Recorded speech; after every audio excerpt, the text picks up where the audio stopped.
Hi there, Mark Radin back again. Thanks for joining me for what this is my third YouTube video. Hopefully this one will be a little bit shorter, or considerably shorter than the other two. I'd like to get this one down to maybe 2 or 3 minutes.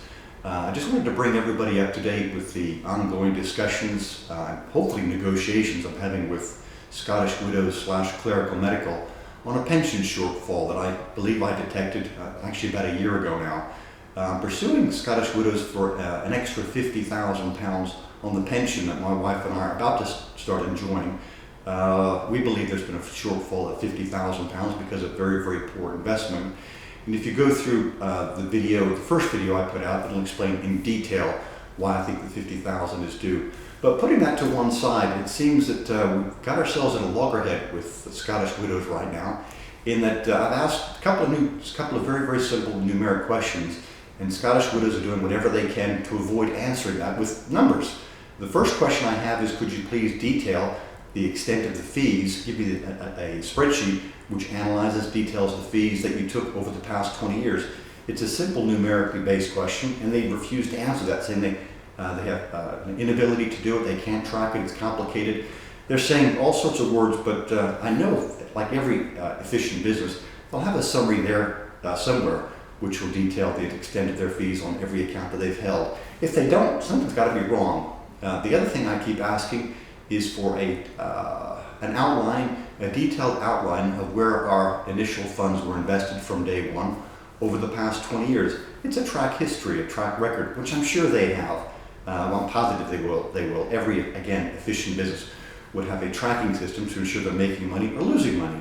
But all I seem to be getting from Scottish Widows is rabbit trail after rabbit trail. They're sending me all over the internet with a link leading me here, a link leading me there, and giving me pages and pages of copy and pasted literature, which I don't want. Say for a numeric question, you expect to get a numeric answer. What I'm posing is a numeric question and getting nothing more than words, which doesn't correlate with the basis of my question. I just want numbers. How much did you charge us over the past 20 years? And could you give us a breakdown of where the funds were invested over the past 20 years? Let's see what happens over the next couple of weeks.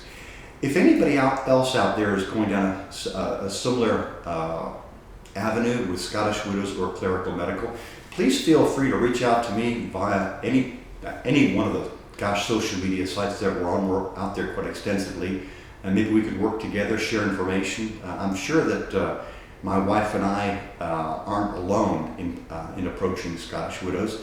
Say, looking through the internet, I can see that they've certainly Clerical Medical have a poor, from the records that are out there, a poor fund performance history, and maybe we're tapping into a vein that they're just scared is going to balloon out of control.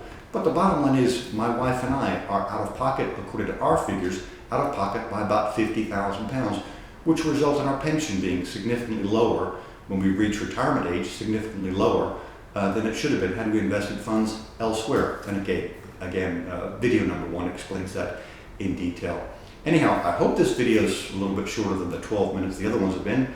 If not, I'll have to reshoot it. Thanks for listening, and hope to hear from some of you soon. Bye.